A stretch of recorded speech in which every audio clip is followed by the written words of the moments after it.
Hello student, welcome to my YouTube channel Rohit academy. Student, आज हम इस वीडियो में आप लोगों को बताएंगे कक्षा 10 का जो आपका विषय हिंदी है, अध्याय फर्स्ट है, यानी कि जिसका नाम है मित्रता, जिसके लेखक हैं आचार्य रामचंद्र शुक्ल जी। हाँ, हम इसका आप लोगों को सभी गद्यांशों का हल और अभ्यास प्रश्न करेंगे, यानी कि जितने भी प्रश्न इस चैप्टर में पूछे गए सभी प्रश्नों का उत्तर आप लोगों को आसान शब्दों में बताएंगे और समझाएंगे। चलिए बिना देरी किए हुए हम शुरू करते हैं। तो यहाँ पर देखिए, पहला जो गद्यांश है, निम्नलिखित गद्यांशों के नीचे दिए गए प्रश्नों का उत्तर देना हमें, बस और कुछ नहीं करना है।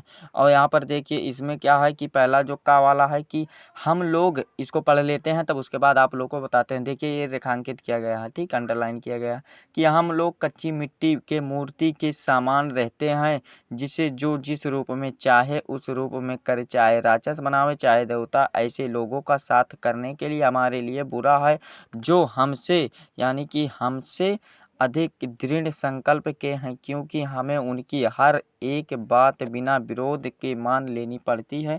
तो ये हमारा रेखांकित अंश होगा, ठीक। और आगे भी यहाँ पर देखिए, पर ऐसे लोगों का साथ करना है और बुरा है, और जो हमारी ही बातों को ऊपर रखते हैं, क्योंकि ऐसी दशा में ना तो वो हमारे ऊपर कोई दबाव रहता है और ना ही हमारा कोई सहारा रहता, ठीक। देखिए कितना इंपॉर्टेंट है, ये बहुत ही परीक्षाओं में पूछा जाता है। ये प्रश्न बहुत इन सभी अध्याय ये बहुत इंपॉर्टेंट है, इससे रिलेटेड बहुत प्रश्न पूछते हैं आप लोगों के परीक्षाओं में 6 नंबर के लगभग। तो देखिए प्रश्न इसमें पहला पूछा, उपयुक्त गद्यांश का संदर्भ लिखिए, यानी कि संदर्भ ब्लैक पेन से आप लिखिएगा। संदर्भ यानी कि क्या लिखना है, संदर्भ लिखिएगा, इसके नीचे अंडरलाइन की, और इसमें लिखिएगा, क्या लिखिएगा कि प्रस्तुत गद्यांश हमारी पाठ्य पुस्तक हिंदी के मित्रता नामक पाठ से लिया गया, जिसके लेखक कौन है, आचार्य रामचंद्र शुक्ल जी। बस संदर्भ में और कुछ नहीं लिखना है, इतना ही लिखना है बस। और फिर दूसरा प्रश्न क्या है, दूसरा प्रश्न है कि रेखांकित अंश की व्याख्या कीजिए, यानी कि रेखांकित अंश की व्याख्या करना। चलिए इसका उत्तर भी आप लोगों को बता देते हैं। तो यहाँ पर देखिए रेखांकित अंश की व्याख्या, देखिए कि रेखांकित अंश की व्याख्या कीजिए, यानी कि यहाँ पर देखिए, यहाँ पर सिर्फ रहेगा द्वितीय उत्तीय नहीं रहेगा, सिर्फ रहेगा रेखांकित अंश की व्याख्या। लेखक का कहना है कि जब आप व्यक्ति घर की सीमाओं से बाहर निकल जाते हैं, निकल कर सामाजिक जीवन में प्रवेश करते हैं, तो उस समय का स्वभाव कच्ची मिट्टी के समान होता है और मिट्टी के मूर्ति के जब तक आग में न तपाई जाती है, तब तक उसके इच्छा अनुसार रूप दिया जा सकता है। उसी प्रकार जब तक हमारे स्वभाव और विचारों को दृढ़ता नहीं होगी, तब तक हमारे आचरणों को मनचाहे रूप में ढाला जा सकता है, और उस समय हमारे ऊपर मित्रों के आचरण का गहरा प्रभाव पड़ता है। यदि उस समय हम पर अच्छी बातों का प्रभाव पड़ गया, तो हम देवताओं के समान सम्माननीय बन सकते हैं, और बुरी बातों का प्रभाव पड़ गया है तो हमारा आचरण राक्षसों के समान घृणित और नीच भी हो सकता है। बस इतना ही है, और आगे आप लोगों को जैसा इच्छुक होगा आप लिख लीजिएगा बना करके। बस इतना ही लिखेंगे तो आप लोगों को फुल नंबर दिया जाएगा, यानी कि 3 नंबर का होगा तो 3 नंबर दिया जाएगा। और नीचे भी है देखिए, यहाँ पर इसको भी आप लोग लिख सकते हैं, ये वाला भी लिख सकते हैं, लेकिन वैसे ये बढ़ा करके लिख बता दिए आप लोगों को, यानी कि आप पे जैसा इच्छा करेगा उसी प्रकार से लिख लीजिएगा। चलिए दूसरा प्रश्न देख लेते हैं। दूसरा प्रश्न क्या है, दूसरा प्रश्न पूछा है कि हम किन लोगों का साथ नहीं करना चाहिए। तो हमें देखिए, हमें किन लोगों का साथ नहीं करना चाहिए। चलिए इसका ही उत्तर भी आप लोगों को बता देते हैं कि हमें किन लोगों का साथ नहीं करना चाहिए। तो इसका उत्तर जो है कि लेखक के अनुसार हमें निम्नलिखित 2 प्रकार के लोगों का साथ नहीं करना चाहिए। पहला जो है कि ऐसे लोग जिनकी हर बातों को हमें बिना विरोध के माननी पड़ती है, इन लोगों का साथ नहीं करना चाहिए। और जो दूसरी बात है कि ऐसे लोग जो सदैव हमारी ही बातों का महत्व प्रदान करते हैं, यानी कि ऊपर रखते हैं, इन लोगों का भी साथ नहीं करना चाहिए। बस 2 ही इसमें है। और चलिए अगला प्रश्न देख लेते हैं।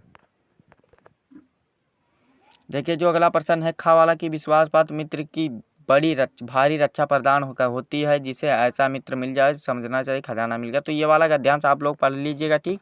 यहाँ पर देखिए इसका हम उत्तर आप लोगों को बता देते हैं डायरेक्ट। तो ये देखिए संदर्भ में वही लिखना है, ये संदर्भ में वही लिखना है कि प्रस्तुत गद्यांश हमारी पाठ्य पुस्तक के हिंदी के मित्रता नामक पाठ से लिया गया है। गद्य के मित्रता नामक पाठ से लिखा आचार्य रामचंद्र शुक्ल लीजिए, बस इतना ही करना है इसमें।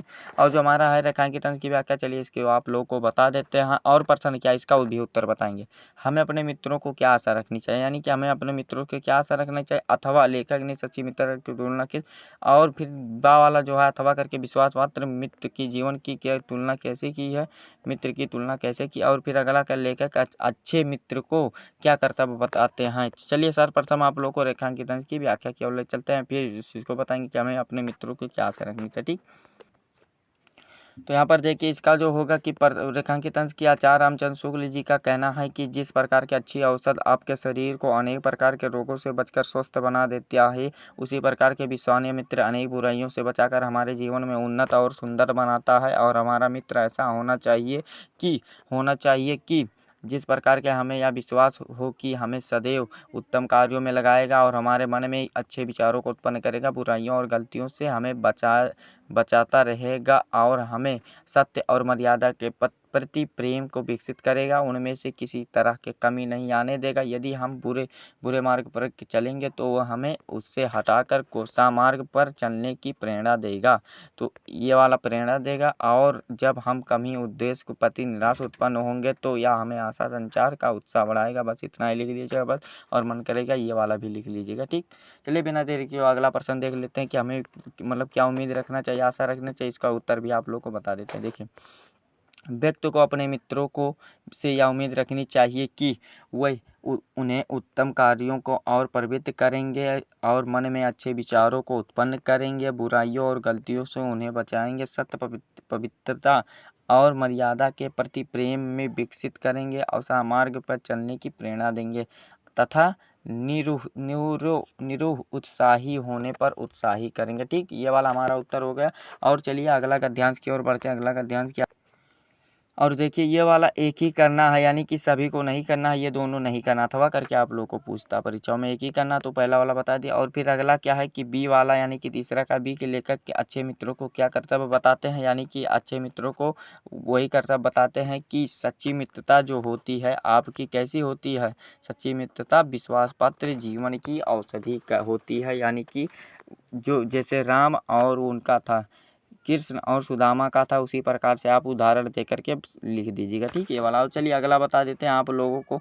अगला जो हमारा है कि गा वाला है, अगला ये वाला देख लीजिएगा कि मित्र केवल उसे नहीं कहते हैं जिनके गुणों को प्रशंसा करें, तो ये वाला गद्यांश आप लोग एक बार पढ़ लीजिएगा और हम आप लोगों को इसका उत्तर बता देते हैं। देखिए, उपयुक्त गद्यांश का संदर्भ वही रहेगा जो शुरू में बताए हैं, और गद्यांश के रेखांकित अंश की व्याख्या भी बता देते हैं, और यह भी बताएंगे कि मित्र किसे कहते हैं, व्हाट इज कॉल्ड फ्रेंड, यानी कि जो फ्रेंड क्या है, यानी कि मित्र किसे कहते हैं, काल मतलब फ्रेंड किसे कहते हैं।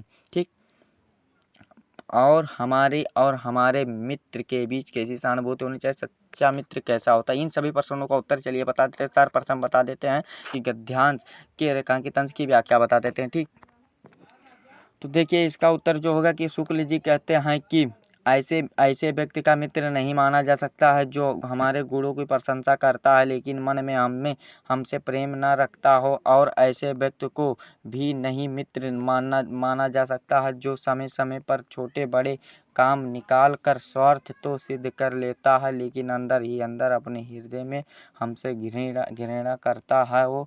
और निष्कर्ष रूप में कहा जा सकता है कि मित्रता के आधार पर प्रेम इसने होना चाहिए। बस इतना ही लिखना है आप लोगों को। चलिए अगला प्रश्न बता देते हैं आप लोगों को कि मित्र किसे कहते हैं। ठीक, मित्र किसे कहते हैं, यानी कि मित्र किसे कहते हैं, इसका उत्तर आप लोगों को बता देते हैं कि देखिए इसका उत्तर यही है कि मित्र नहीं का ये वाला है कि शुक्ल जी का कहना है कि समानता व्यक्ति के बाह के व्यक्तित्व को देख करके उसके मित्रता कर ली जाती है, जबकि मित्र के आधार व्यक्ति को अंतर व्यक्तित्व होना चाहिए जिनकी लोग पराया अनदेखी करते हैं, जिसे मित्र कहते हैं। अब हमारे मित्र के बीच कैसी सहानुभूति होनी चाहिए, तो मित्र और मार्ग तो दिखाने वाला पूर्णरूपेण विश्वसनीय और योग्य तथा भाई के समान होनी चाहिए। बस इतना ही लिखना है। चलिए अगला प्रश्न बता देते हैं। अगला तो देखिए सच्चा मित्र कैसा होना चाहिए, तो मित्रों के बीच परस्पर सहानुभूति और सहानुभूति में ऐसी होनी चाहिए जिससे प्रत्येक एक व्यक्ति को दूसरे हानि लाभ को और अपना हानि लाभ समझे। यही हमारा मित्र सच्चा मित्र का वो होता है, पर भाव होता है, यानी कि स्वभाव होता है। सच्चा मित्र कैसा होता है। चलिए अगला प्रश्न की ओर बढ़ता है। अगला का ध्यान देख लेते हैं। अगला का ध्यान क्या है, और जो हमारा अगला प्रश्न क्या है कि यह कोई बात नहीं है कि एक ही स्वभाव के रुचि के लोग ही मित्रता कर सकते हैं, समाज में विभिन्नता देखकर भी होती है। तो चलिए इसका उत्तर भी गद्यांश का आप लोग पढ़ लीजिएगा। इसका बता देते हैं, संदर्भ वही रहेगा और रेखांकित अंश की व्याख्या बता देता हूँ। और इसमें एक प्रश्न और पूछा है कि लेखक के अनुसार समाज में विभिन्नता देख करके लोग एक दूसरे की ओर आकर्षित होते हैं, क्यों होते हैं। चलिए इसका उत्तर बता देते हैं। सर्वप्रथम आप लोग को रेखांकित अंश की व्याख्या बताते हैं। ठीक, तो यहाँ पर देखिए रेखांकित अंश की व्याख्या क्या है। शुक्ल जी कहते हैं कि दो व्यक्तियों को मित्रता होने के लिए यह आवश्यक नहीं है कि उनके स्वभाव एक जैसे हों और उनके रुचियां समान हो, वरना भिन्न भिन्न स्वभाव के लोग भी मित्रता हो सकते। समाज में व्याप्त विभिन्न प्रकार के निर्धन और धनी की और निर्बल शक्तियों के तथा विनीत और नम्र और गंभीर उत्साही के व्यक्ति को आकर्षित होते हैं, जिससे कि उन्हें विपरीत समय में उचित प्रेरणा मिल सके। और इसका मूल कारण यही है कि व्यक्ति चाहता है कि जो गुण उसमें नहीं है उसे मित्र रूप में ऐसा व्यक्ति मिलना चाहिए जिसमें से वह गुण है। और चिंताग्रस्त व्यक्ति को प्रफुल्लित चित्त वाले को व्यक्ति की तलाश में रहता है, जिससे कि वह कुछ समय के लिए चिंता मुक्त हो जाए। यानी कि ये वाला हमारा गद्यांश कंप्लीट होता है। यानी कि एक दूसरे की ओर आकर्षित क्यों होते हैं, चलिए इसका उत्तर भी बता देते हैं। विभिन्नता देख करके व्यक्ति भी एक दूसरे की ओर आकर्षित होते हैं। यहाँ से यह है कि व्यक्ति के जो गुण नहीं होते हैं उन्हें जब वह एक दूसरे व्यक्ति को देखता है तो आकर्षित होता है। जैसे चंद्रगुप्त और विद्वान मंत्री के चाणक्य की और अकबर और मनोरंजन के बीरबल की ओर आकर्षित हो गए थे। चलिए अगला गद्यांश का रेखांकित अंश का बता देते हैं। जो हमारा अगला गद्यांश है कि मित्र का कर्तव्य ऐसा होता है, यानी कि रेखांकित अंश यहाँ पर इसका उत्तर भी बता देते हैं। गद्यांश का रेखांकित अंश की व्याख्या इसको भी बता देते हैं और हमें कैसे मित्रों की खोज में रहना चाहिए, चलिए इसका उत्तर भी आप लोगों को बता देते हैं।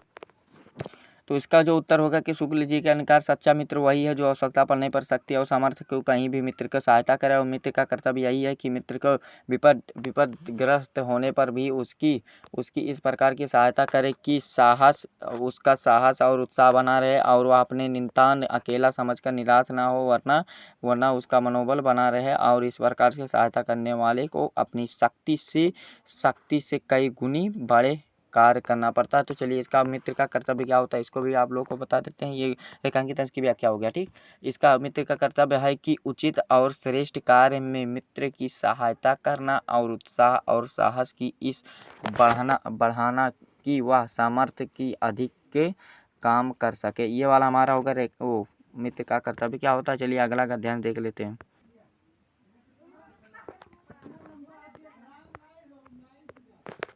मित्र का कर्तव्य यानी कि चा वाला क्या है कि उनके लिए ना तो बड़े वीर अद्भुत कार्य कर गए हैं और ना ही बड़े ग्रंथकार ऐसे विचार कर गए। ये वाला भी गद्यांश देख लीजिए, चलिए इसका बता देते हैं। और ये वाला जो है रेखांकित संदर्भ हो गया और गद्यांश का रेखांकित अंश की व्याख्या भी बता देते हैं। और इसमें जो है कि हमें किस प्रकार के प्राणियों का साथ नहीं करना चाहिए, लेखक के किस बात पर तरस खाने के लिए कह रहा है, इसका उत्तर भी आप लोग को बता देते हैं। शुक्ल जी का कहना है कि जो आचरणहीन और हृदयहीन व्यक्ति के सौंदर्य में आनंद नहीं ले सकते हैं, जिनका फूलों और सुंदरता के झरनों को कल नहीं कर सकते हैं। तो ये वाला देखिए आप लोग यहाँ से देख लीजिएगा, आप लोग यहाँ से यहाँ तक। और जो लेखक ने बुरी संगतों से बचने के लिए कहा, देखिए ये वाला उत्तर यहाँ से हो गया और ये वाला यहाँ से होगा। ठीक, और चलिए अगला प्रश्न देख लेते हैं। और जो अगला प्रश्न क्या है कि कुसंग का ज्वर सबसे भयानक होता है या केवल नीत और सद्वृत्ति को ही नाश नहीं करता बल्कि चर्य का। इसका संदर्भ हो गया है, आप संदर्भ ऊपर ही बता दिए हैं, वैसे ही लिखना और रेखांकित अंश की व्याख्या बता दो। कुसंग का क्या प्रभाव पड़ता है ये बता देते हैं। कुसंग और संगत में क्या अंतर है इसको भी बता देते हैं एक ही बार में। तो यहाँ पर देखिए शुक्ल जी कहते हैं कि यहाँ पर प्रथम रेखांकित नहीं रहेगा। शुक्ल जी कहते हैं कि बुरी संगतों के घातक बुखार के समान हानिकारक होती है। जिस तरह के कोई व्यक्ति यदि भयानक ज्वर से ग्रसित हो, वह ज्वर उसके शरीर को स्वस्थ और नष्ट कर देता है, कभी कभी प्राण भी ले लेता है। और उसी प्रकार से बुरी संगत हमारी नैतिकता का सदाचार, मन तथा बुद्धि को नष्ट कर देती है। ये हमारा रेखांकित अंश की व्याख्या हो गया। और जो हमारा अगला प्रश्न, कुसंग का प्रभाव क्या पड़ता है। कुसंग का प्रभाव मनुष्य के शरीर पर नैतिकता और उनके आचरण को, उसके साथ साथ वही बुद्धि को भी क्षय कर देता है। ये वाला हो गया। और जो हमारा अगला है, अगला क्या है, अगला प्रश्न कोई और बढ़ते हैं। अगला का ध्यान क्या है इसको देख लेते हैं। अगला का ध्यान से कि सावधान हो जाओ, तो ये वाला पेपर में नहीं पूछता है, ये वाला मत लिखिएगा। ठीक है, और जो हमारा है बहुत से देरों की यानी कि घड़ियाँ, ये वाला चलिए बता देते हैं। रेखांकित से बुरी की प्रकृति कैसे होती है ये वाला बता देते हैं। तो यहाँ पर देखिए प्रस्तुत के ध्यान से के शुक्ल जी बुरी की संगति को उन्नत के बाधक बताते हुए कहते हैं, यानी कि यहाँ से यहाँ तक देख लीजिएगा आप लोग। यहाँ से एक स्क्रीनशॉट मार लीजिएगा यहाँ से यहाँ तक, और फिर यहाँ से यहाँ तक बस। और आगे क्या है कि यानी कि ये वाला भी स्क्रीनशॉट मार लीजिएगा और हमारा ये कंप्लीट होता है, यानी कि सभी गद्यांशों का हल हमारा कंप्लीट होता है। और आप लोगों को यहाँ तक समझ में आ गया, मुझे विश्वास है कि अगर आप हमारे चैनल पर नए हैं तो चैनल को सब्सक्राइब कर दीजिए और बेल आइकन को भी दबा दीजिए। चलिए मिलते हैं अगले वीडियो में, तब तक के लिए जय हिंद, जय भारत, वंदे मातरम।